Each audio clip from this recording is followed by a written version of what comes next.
A doutrina do livro do Apocalipse, capítulo 19, parte 4, dia 7 de novembro de 2025.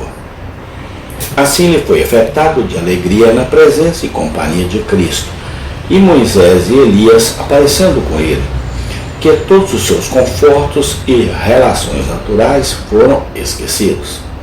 Eles receberam um antigozo da vida futura, pois aqueles que entram nesse abençoado nunca desejarão sair dele. O relato da transfiguração é prefaciado pela declaração: e depois de 6 dias, Mateus 17:1. E aconteceu, cerca de 8 dias depois, Lucas 9:28. Assim foi um 7º dia, o número perfeito, evento, um prenúncio do sábado eterno. A figura central era o próprio Cristo em glória resplandecente. Falando com ele estavam Moisés e Elias, aquele que havia sobrevivido à morte, o outro que nunca havia expirado, tipos daqueles santos vivos na terra na segunda vinda de Cristo.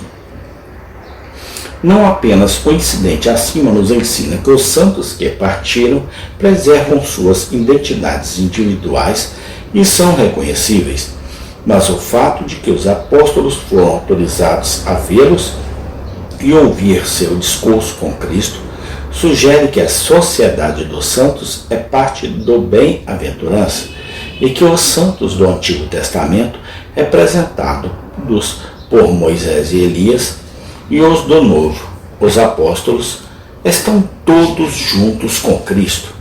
Não é o mesmo fato indicado pelas palavras de nosso Senhor: digo-vos que muitos virão do Oriente e do Ocidente e se sentarão com Abraão, Isaque e Jacó no reino dos céus. Mateus 8:11.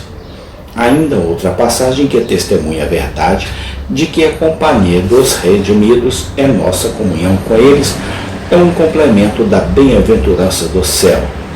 É Hebreus 12, 22-23, onde, entre outros privilégios, disse que chegamos aos espíritos dos justos aperfeiçoados.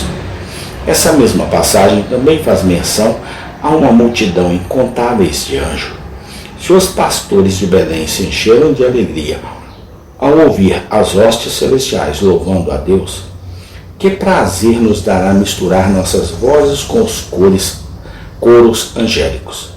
No entanto, essas coisas são apenas secundárias, pois, como Rutherford bem disse, o Cordeiro é toda a glória na terra de Emanuel, ou como Mateus 17 nos mostra, Moisés e Elias logo desapareceram da visão dos apóstolos e eles não viram ninguém senão somente Jesus.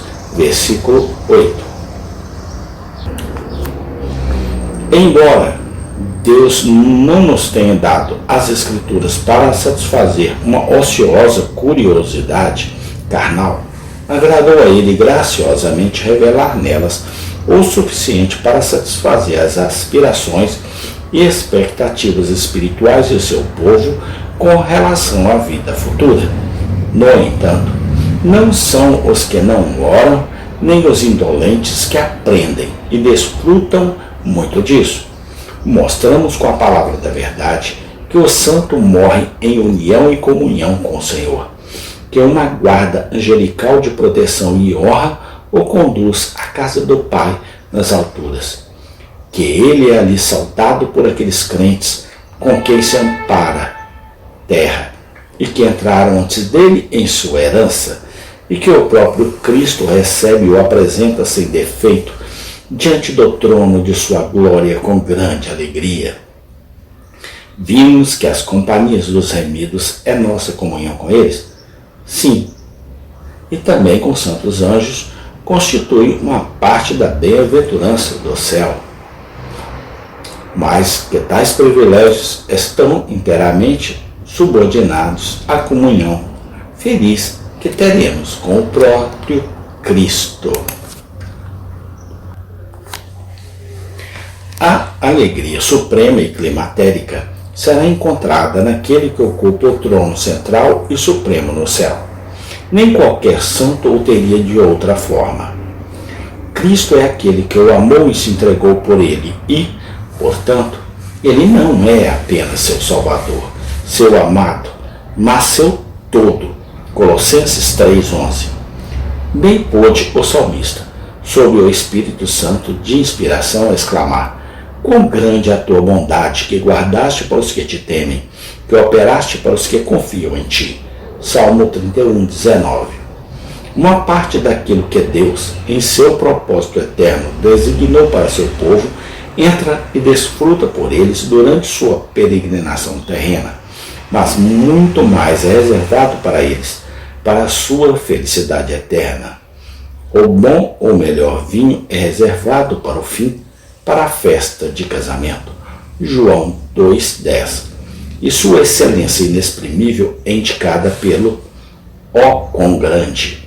Então é que participaremos da consumação da tão grande salvação de Deus. Seremos tão felizes e tão abençoados quanto possível para as criaturas.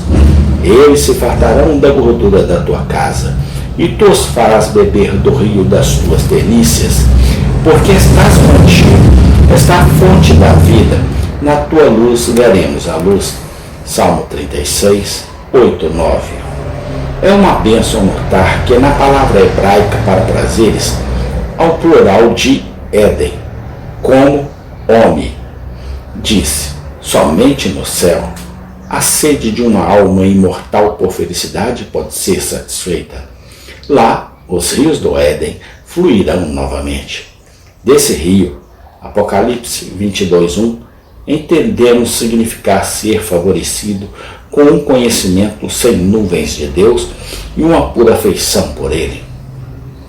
Existem dois tipos dos títulos divinos que devem atrair particularmente os crentes: o Deus de toda graça, 1 Pedro 5,10, e o Deus da glória, Salmo 29,3. O primeiro é muito mais conhecido, mas é o último que recebe mais destaque nas Escrituras. Lá lemos sobre o Pai da glória, Efésios 1,17, enquanto o Filho é denominado o Rei da glória, Salmo 24,7, e o Senhor da glória, 1 Coríntios 2,8. E o Consolador é denominado o Espírito da glória, 1 Pedro 4,14. Essas denominações falam não apenas do que Deus é em si mesmo essencialmente, mas também do que Ele é em suas relações e atos para com seu querido povo. O Deus da glória expressa o que Ele preparou para nós, o que Ele nos concederá e o que Ele será para nós na casa eterna nos céus. Glória importa uma excelência, Mateus 4,8. Sim, uma altura de excelência, 2 Pedro 1,17. E, portanto, aquele lugar e estado de bem-aventurança em que os crentes entram imediatamente após a morte e no qual seu precursor foi recebido e designado. Glória, 1 Timóteo 3,16. E é impressionante notar que a palavra hebraica, tabot, significa tanto peso quanto glória, como se nos dissesse que o que parece tão nebuloso para os homens é o que somente possui substância e solidez, explicando a expressão do apóstolo, um peso excessivo de glória, em 2 Coríntios 4,17. Amém. Tem continuação. Obrigado, Deus, por tudo. Amém.